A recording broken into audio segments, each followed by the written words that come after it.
Olá pessoal, espero que vocês estejam bem. E hoje eu estou gravando o segundo vídeo da série Juros e Multa em Contrato de Cartão de Crédito, Financiamento de Veículo e de Aluguel. Hoje vou conversar um pouquinho com vocês sobre contratos de cartão de crédito. No primeiro vídeo dessa série, eu falei para vocês sobre os conceitos gerais de juros, multa, o que acontece quando um sujeito fica devendo ou fica inadimplente.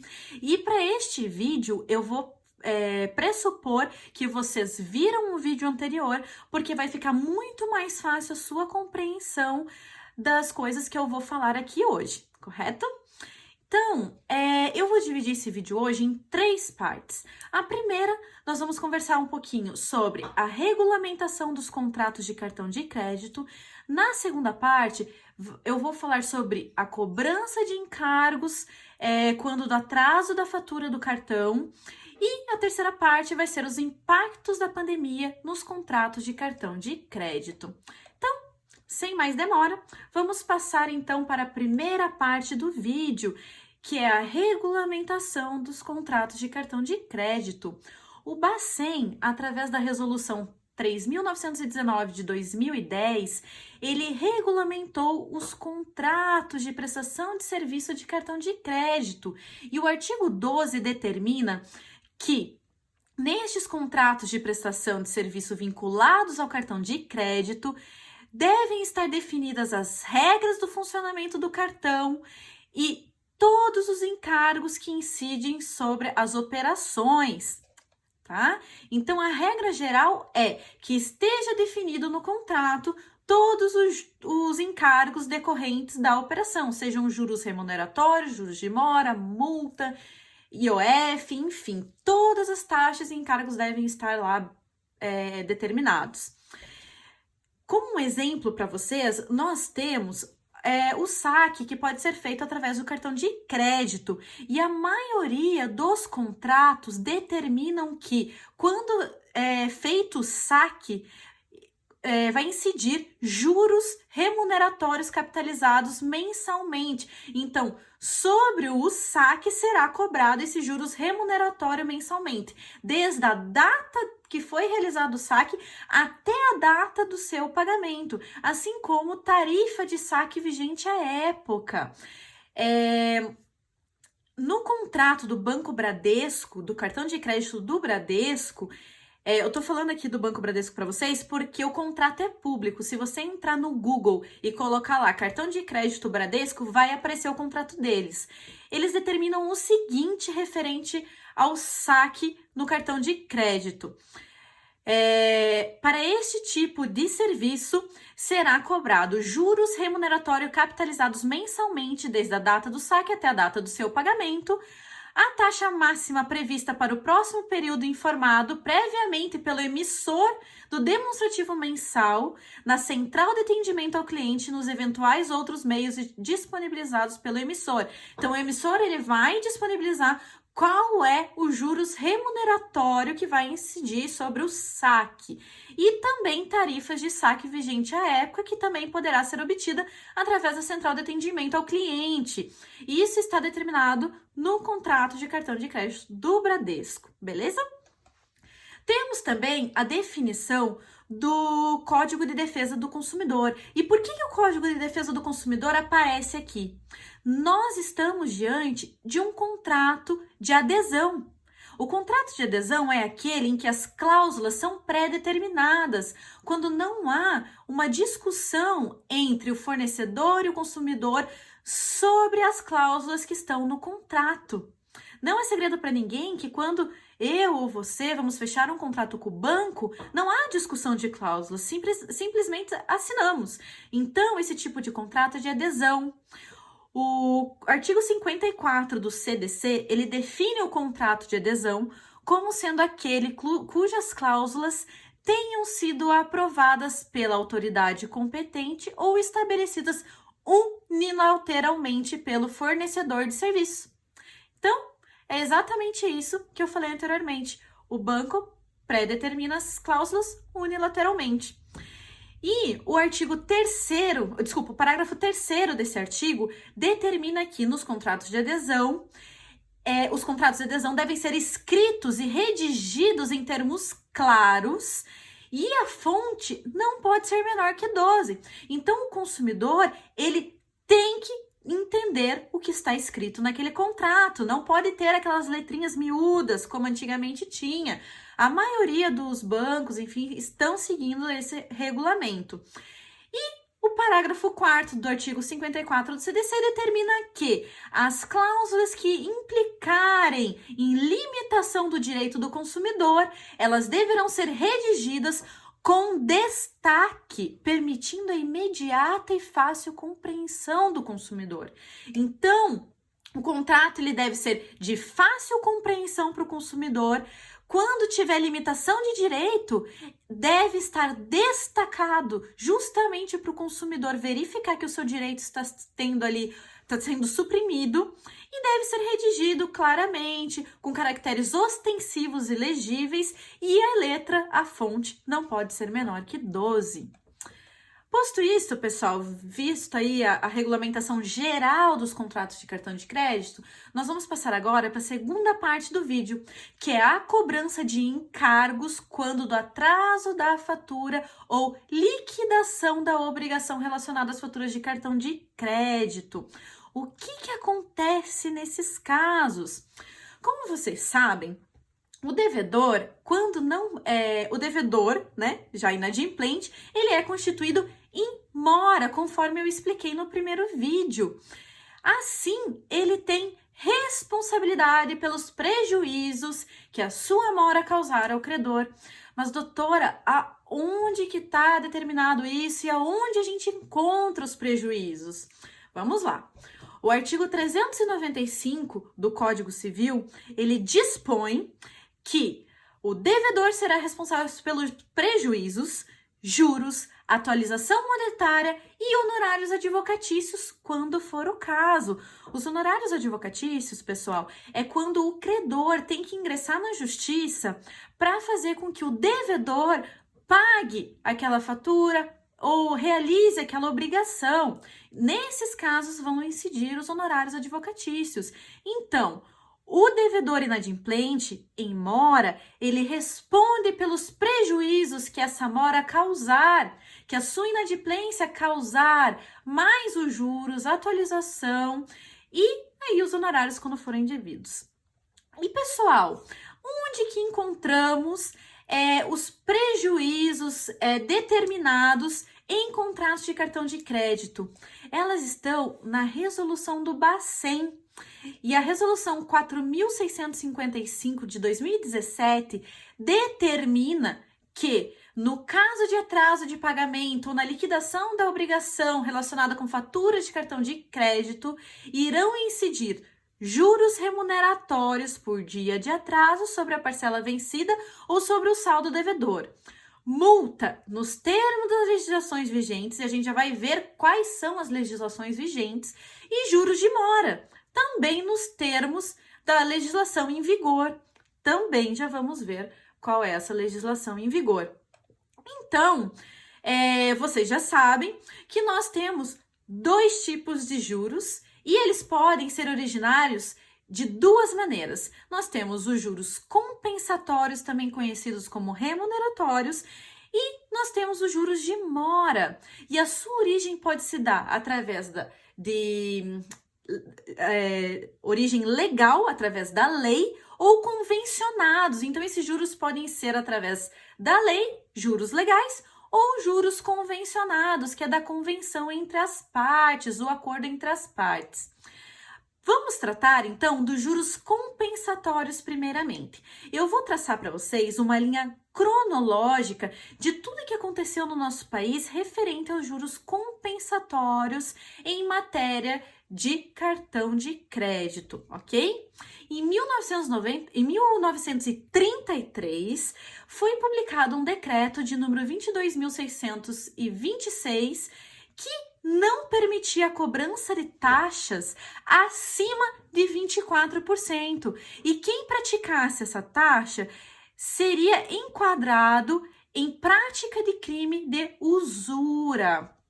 Pois bem, em 1977, O Supremo Tribunal Federal, através das súmulas 596 de janeiro de 1977, pacificou o entendimento de que este decreto de 1933 não se aplicava às taxas de juros e outros encargos cobrados nas operações realizadas por instituições financeiras e aquelas instituições públicas ou privadas que integram o sistema financeiro nacional, como é o caso dos bancos. Em 1988, na nossa Constituição, através do artigo 192, parágrafo 3º, limitou-se a taxa de juros em 2%, em 12% ao ano. 12% ao ano, abordando que o sujeito que praticasse taxas superiores a essa limitação estaria praticando crime de usura. Pois bem, em 2003, veio uma emenda constitucional de número 40 que revogou este parágrafo, como também modificou o artigo 192. Então, aqui podemos perceber que não existe mais limitação. A partir de 2003, poderiam ser praticadas as taxas que os bancos bem entendessem. O STJ, no ano de 2004, no mês de maio, ele publicou a súmula 283, a qual definiu que a administradora de cartão de crédito são instituições financeiras e, por isso, os juros remuneratórios por elas cobrados não sofrem limitações da lei de usura. A lei de usura é o decreto de 1933. A partir daí, nós tivemos inúmeras discussões no ambiente jurídico sobre a aplicação dessas taxas que seriam aí abusivas, mas em 2008 o STF pacificou o entendimento de que esta taxa, essa limitação de 12% ao ano, ela tinha uma aplicação condicionada a uma lei complementar, que até então não existia. E em 2009, para finalizar a discussão, o Superior Tribunal de Justiça, através da súmula 382, afirmou que a estipulação de juros remuneratórios superiores a 12% por si só não indica abusividade. Então, qual que é o entendimento hoje? Os tribunais hoje consideram abusivos taxas que ultrapassem a taxa média de mercado.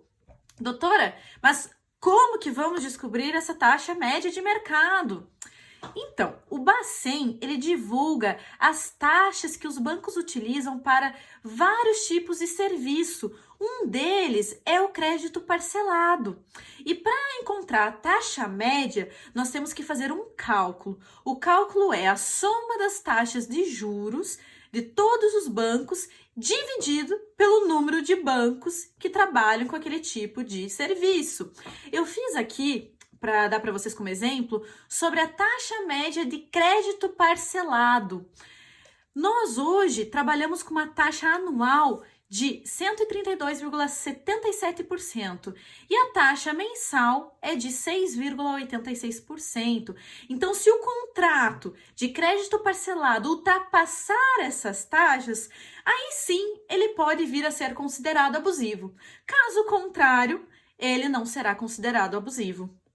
Eu vou deixar na descrição aqui do vídeo todas essas súmulas que eu tô falando, leis, inclusive o link do Banco Central, que vocês vão poder encontrar lá todas as taxas de juros, correto? Então, posto isto, visto que nos juros remuneratórios o limite é a taxa média de mercado, vamos passar agora para os juros moratórios.